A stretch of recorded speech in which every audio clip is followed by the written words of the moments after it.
Hey guys, Sarah Divinely You here. Welcome back to another video.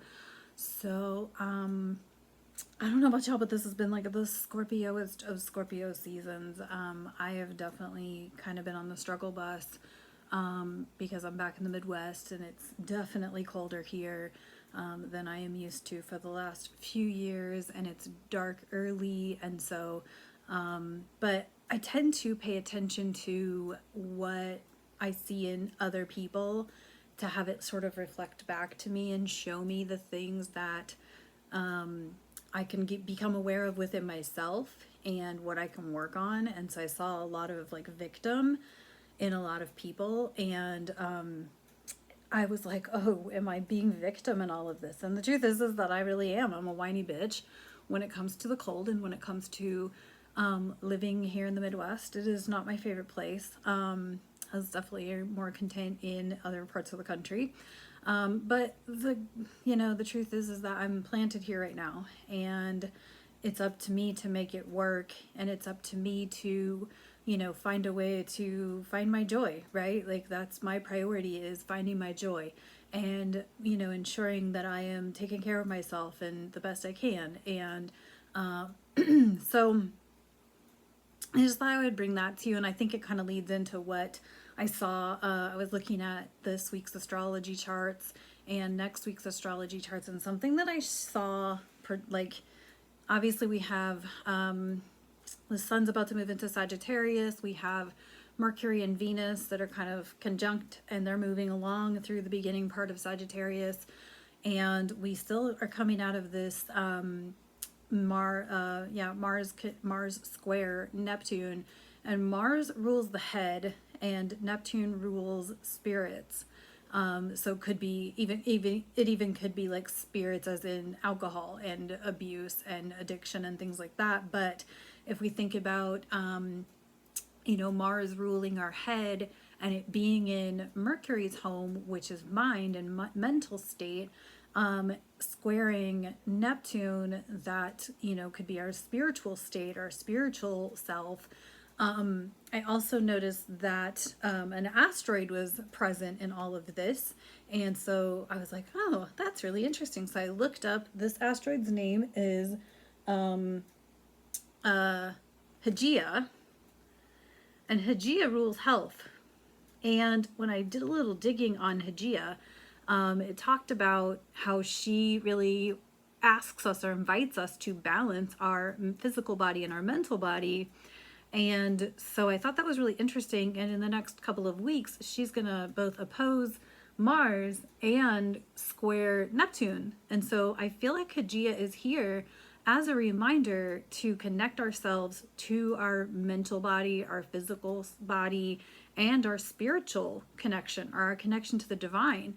Because it's my belief that in this current state that we're in, like our world's kind of going mad, and we may feel like we are going mad, but our mission as as individuals and as a collective is to connect ourselves to the divine, right? And directly, right? So, and for me, like this, has kind of been like my where I found my power in the last few years is really just connecting myself to the divine and acknowledging that I was created by the divine, that I am a divine being, regardless of what hiccups I have or limitations that I have, right, in this world. And, I'm a legally blind person.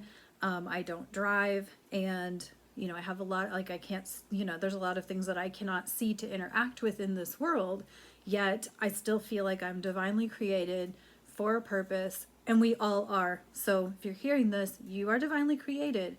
And one of our big lessons kind of as we move through our human existence is to acknowledge that we're here for a purpose and not to be victim to circumstances, right? There are things in this world that are not going to go the way we want them to. I don't want to be here. I know other people who don't want to be here. But not only am I the one in control of that, but number two, my responsibility is to bloom where I'm planted. And so because I feel like right now this is where I'm meant to be, even if I want to be in a warmer climate or in a larger, metropolitan area, right?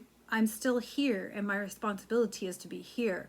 And so, but I'm also responsible for my mental health, spiritual health, and physical health. And so that's what Hygieia is here to remind us as she's aspecting Neptune and Mars, and she's hanging out in Sagittarius, which is the expansion, right? This is the last fire sign before winter. So, so I just invite you to think about that over the next couple of weeks, is to really be in tune with and connected to your physical body, understanding and really responding to any, slowing down if your body tells you to. If your mental state is like, I need a freaking nap, take the nap and be okay with the nap. And sometimes it's okay to hibernate for a while to collect yourself and, just stabilize yourself, because there is a lot of disruptive energy going on. And so, yeah, I don't know, that just felt really important. Like when I saw that on the charts, I was like, oh, that's very interesting. And, she does encourage us to connect ourselves, right? When we're not connected spiritually to our spiritual body, it can create like disruption in our physical body, right? So if our mental body, our physical body, and our spiritual bodies are out of alignment, that can create physical symptoms within our bodies. And however that shows up for you is going to be different than for me. So for me, it shows up a lot more mentally. But for you, maybe it shows up with an upset stomach or something like that. So it could be, if you're disconnected in some way, it could be showing up for you. So tune into your bodies. And, I feel strongly that one of the ways out of this situation is to really connect spiritually with the divine, know that you're a divine being, give gratitude where you can, and not just because it's Thanksgiving, but just be at gratitude in general. Every experience in our life is for a reason, and every place we go and person we meet is for a reason. And, they're meant to cross our path in some way. So I drew from the Yarn Tarot because, well, Yarn gives me mental stability. And we got the 8 of Pentacles, and this is like mastering your craft. And so this kind of made me think of like, here I am, like I don't have the social life opportunities that I've had, but this is an opportunity to master my craft, whether it's my crochet craft or my astrology craft or guidance or tarot or whatever. But like, it's like I have all this time to master my craft. And, so obviously you're going to master your craft. If you make enough granny squares to make an Afghan, you're going to master that granny square, especially if it's the same pattern.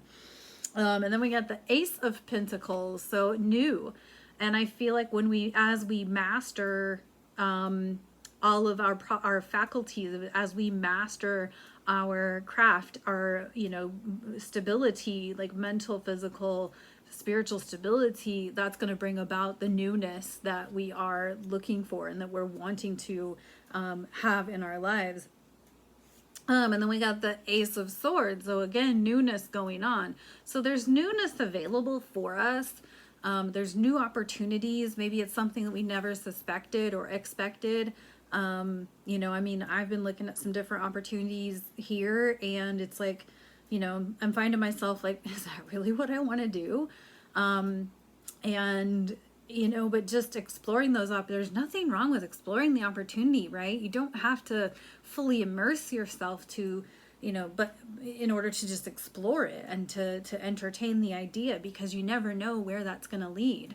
And so, so I'm kind of calling myself out on the carpet here with this little update, because I realize that a lot of this is me, and yet at the same time, I'm inviting you to take a look at your own situation.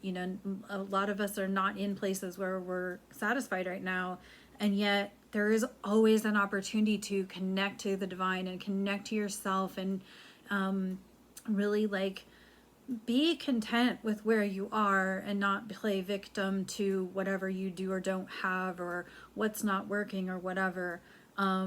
I feel like in the next 20 years, we're going to see a lot of shifting and changing that's going to make things make more sense. But in the meantime, you've got to have a massive breakdown in order to have a breakthrough of a large caliber.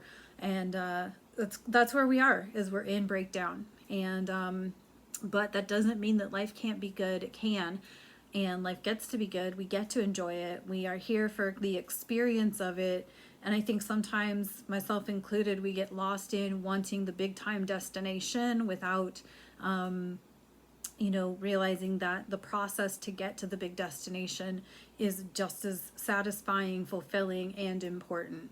So I hope you found this to be helpful, and I would love for you to leave a comment, feedback in the comments below, and like and share and all of the things. And thank you so much for tuning in, and I'll talk to you the next time.